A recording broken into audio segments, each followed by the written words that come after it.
Joining us on the Heister Automotive Group hotline, ESPN, Ryan McGee.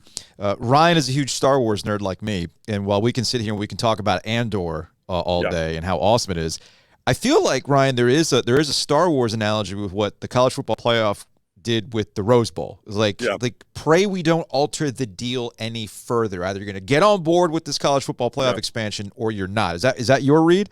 Yeah, and listen, I love the Rose Bowl so much. I went there twice with my father officiating the game. I am part of the group that says they should play the national championship game there every year. I mean, it is the most beautiful setting for college football. It's the original bowl game. I get all that. But the level of self-importance has always been off the chart. And if you go, listen, when our beloved Jim Delaney, right, Carolina guy, was the commissioner of the Big Ten. And when all of this was happening with the college football playoff and this, his words were, I don't really care what else happens as long as I'm in Pasadena, at 3:00 Eastern on New Year's Day.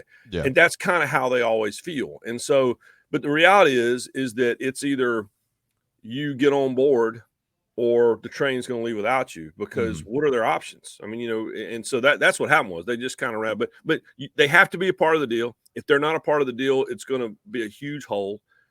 But yeah, it's pray we don't. I'm totally using that, by the way. Pray we don't alter the deal any further, because it's just it was what it was. Yeah, I mean, look, I think the story to me, and Ryan McGee from ESPN joining us here on the OG, I think it's, if you could go back and do this again, I don't think the colleges and the television networks understood how much leverage they really did have in the grand scheme of things. Because I think what's happening and what people have learned with the college football playoff over the years is that 4 teams is a flawed way to go about this. Yep. You either should have done 2, you should have stuck with the BCS, have your committee, spit out 2 guys. I mean, I don't think anybody would complain if it was just Georgia and Michigan in a national championship game, right? And more often than not, that's usually the case. But 4 always was going to leave at least 1 conference mad, possibly 2, because 5 Power 5 spots, 4 spots, never made any sense to me. And you also find yourself over the years diminishing what we're having this weekend, right? So, like, I'm going to Charlotte for the ACC Championship game. Carolina actually has something legitimately to play for, something they haven't done since 1980. Yep. Clemson's trying to, take back their corners, reminding the ACC, by the way, enjoy last year, we're back at this. And yet there's little buzz, because this is now 2 seasons in a row, Ryan, where the ACC Championship game is meaningless to the larger college football playoff picture. Imagine if this was an automatic qualification. It would matter a heck of a lot more. Yeah, I go back to, I remember it was the year of the great Big 12 controversy, where you had 2, I think it's TCU and Baylor, and both had an argument for being in, and the commissioner they didn't have a conference championship game, and the commissioner punted, and it was like they both won their game that day, and here's a trophy for both of you. It was just a mess. But what I remember about that weekend was the fact that it was the first time I was in Charlotte for the ACC Championship. It was the first time that game was legitimately a play-in game. Mm-hmm. And Atlanta for the SEC, where I'll be this weekend, is always a play-in game. I mean, probably isn't for LSU, but it certainly is for Georgia. And so there was that one window where you could see what it was. And I have always argued for the playoff expansionists that, the bracket already existed. I mean, you go back to rivalry weekend, you go back to the weekend before that, there's a bracket there, if you look at it. And so, yeah, that's the only thing I worry about. And I hate buys, man. I hate it. I do 8 or do 16. 12 to me is, I keep using the word punt. It's a punt. I watch college football. I don't watch the NFL. I think the NFL is a corporate business meeting, and everything, it's a spreadsheet. And so when you start throwing in buys, that just feels very Sunday to me. And I like my college football to look like college football, not to look like the NFL. No, I'm with you on that. Ryan McGee, ESPN, here on the OG alongside Joe Giglio. I'm Joe Ovies. All right, to the SEC Championship game, where you're going to be this weekend. Marty McGee from Atlanta, all that fun stuff, right? Yeah, we'll be actually going to be on at noon this week, as opposed to our normal 9 a.m., which is awesome, because that means I can go out Friday night. But it also, but it's just because the game is at a weird time. It's like 4 o'clock in the afternoon on Saturday. Yeah. So yeah, we'll start all the pregame stuff. This to me is fascinating because LSU and Brian Kelly specifically started off as a punchline. My family. Yeah. I've been living in North Carolina since 1995. I still don't have a good Southern accent, but yeah. Brian Kelly tried, man. He tried with his introductory thing at a basketball game, and it didn't work out. And it started off rocky, right? Florida State. Where's this going? Does this team even like Brian Kelly? Like, how long is it going to take? We're reminded, but Brian Kelly's actually a good coach. You might not like the guy, but he's a good coach, man. Yeah, and I'll go back. I don't. People do not understand, and I thought they did, but after I watched how they reacted to Brian Kelly, they don't understand how hard the Notre Dame job is. Yeah, it's impossible. I've told this story many times. I went up there. They were making a potential playoff run. And they were playing Stanford. And it was a huge game. This is probably 5-6 years ago. And they're both in the top 10, and it's a huge football game. And I got there on Thursday, and Brian Kelly, who I knew a little, I didn't really know a lot. But every time I talk to him, I learn something. He can be prickly. His former players a lot of times leave kind of angry at him. Yeah. But he walked me into the stadium, and he goes, "When's the last time you were here?" I'm like, 20 years ago. He goes, "You see that scoreboard there in the end zone?" He goes, "That's where the clock was, the old Longinus or whatever, the old analog clock."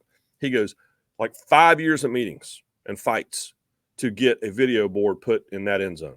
And when I say video board, I'm talking about, Joe, the TV of your house is probably about the size of this video board. Yeah, I know what you're talking about. And the compromise was they would show a video version of the clock before and after the game. This is what you have to deal with. 5 years of meetings to replace a 60-year-old clock in the end zone. He goes to LSU.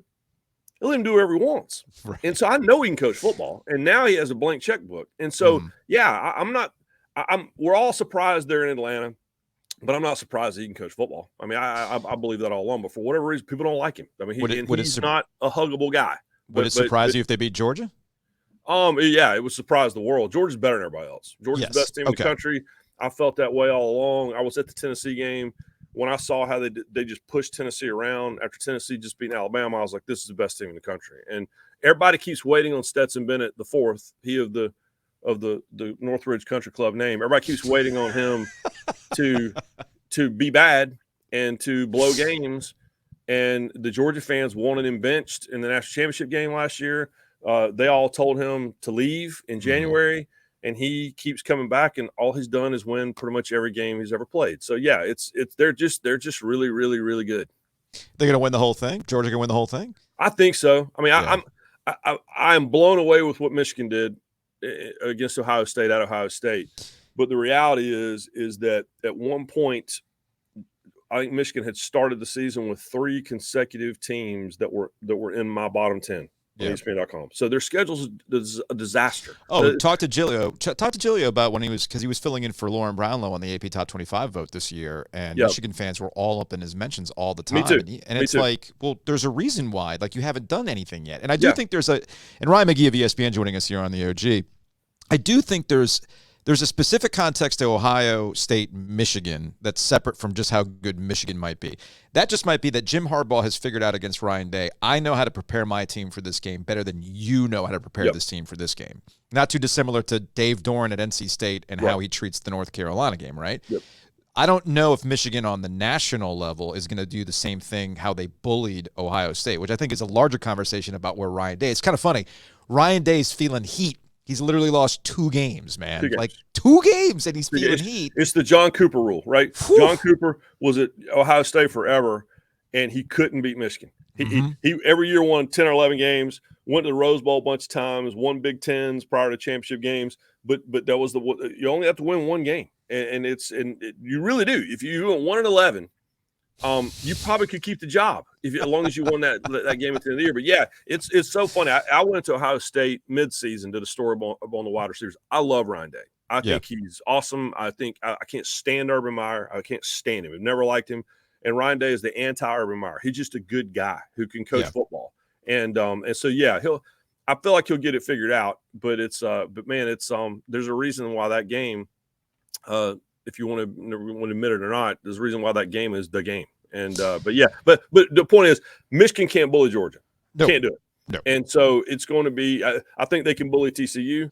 I think they could probably physically push around USC to some point. But there's no way they can push Georgia around. So it's and I'm talking about all the playoff stuff. At the end of the day, in the history of the playoff, the short history of the playoff, and go back to the BCS or whatever else, there's two teams that are better than everyone else. And the real debate is who's number 5. That's really kind of it. And so if this all plays out the way that it usually plays out, we'll get the 4 teams we think we're going to get.